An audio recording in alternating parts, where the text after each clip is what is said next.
Hi, I'm Ali Jennings from Camera Jabber. Today I'm going to be looking at the H8R, the Hater action camera. It's a budget action camera, but it's fully feature spec. So it's got 4K at 30 frames per second, Wi-Fi, it comes with a waterproof remote, and quite a few other things which actually make it quite interesting. So I'll just open it up and take a look. This has been well used, so it's a bit grubby, but here we have the camera. As you see, it's got a very much GoPro style case, waterproof housing, which is very nice. Slightly different, it's got a round lens on the front. Again, that's flat, so it's nice. You can just wipe that clean if it gets dirty. I really like that. And then I'll just lift this up and you can see that it's just got a whole mass of accessories that comes with it. So you've got various different adapters, you've got the usual sticky mounts that you can put on surfboards or landboards. You've got skeleton cases, which are really handy. That's a standard tripod adapter on the bottom.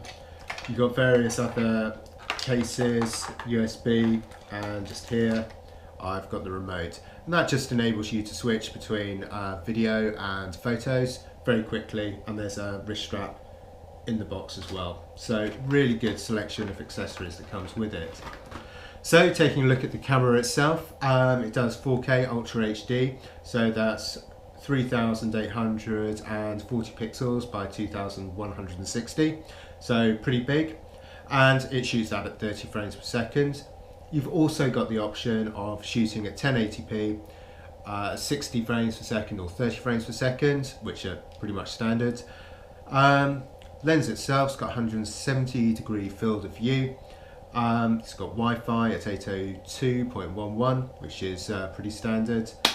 Works with the quad-core Android devices and Apple devices if they're iOS 9 and above. So pretty good. The wrist strap, that's waterproof down to 3 meters, and this waterproof casing is waterproof down to 30 meters, which is pretty standard as well. As well as video, you've also got the option to shoot stills, and those come through at 12 million pixels. So this is the waterproof case. Just quickly pop it out and you can see the casing itself just snaps closed, single lock lever, and that's closed absolutely perfectly.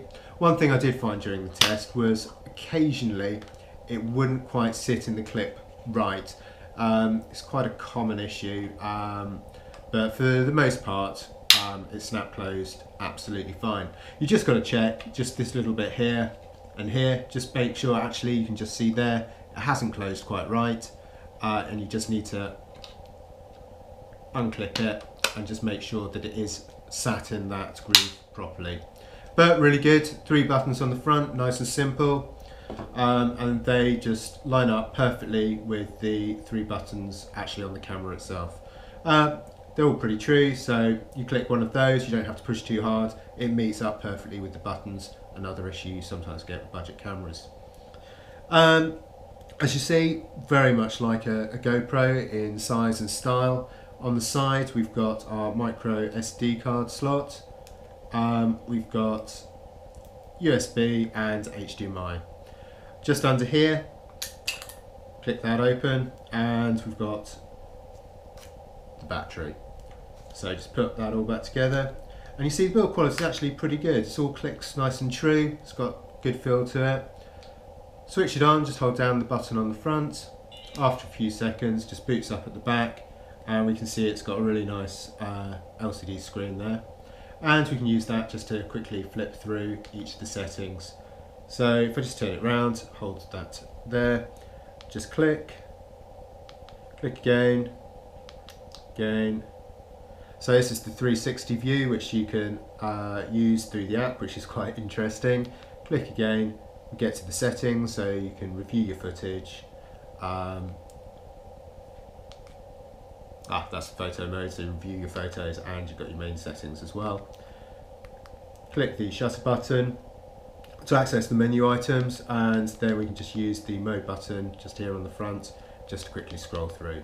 So see, it's really quick and easy to use, and for the price, you know, you really can't fault it. The actual video quality is pretty good. In low light it really suffers, as do most action cameras, but it suffers a little bit more than most. In bright conditions you get a really good vibrant picture. The contrast is just a little bit high, but otherwise it's all pretty good. So that's the H8R. Read the full review on camerajabber.com, and if you've got any comments, just let me know.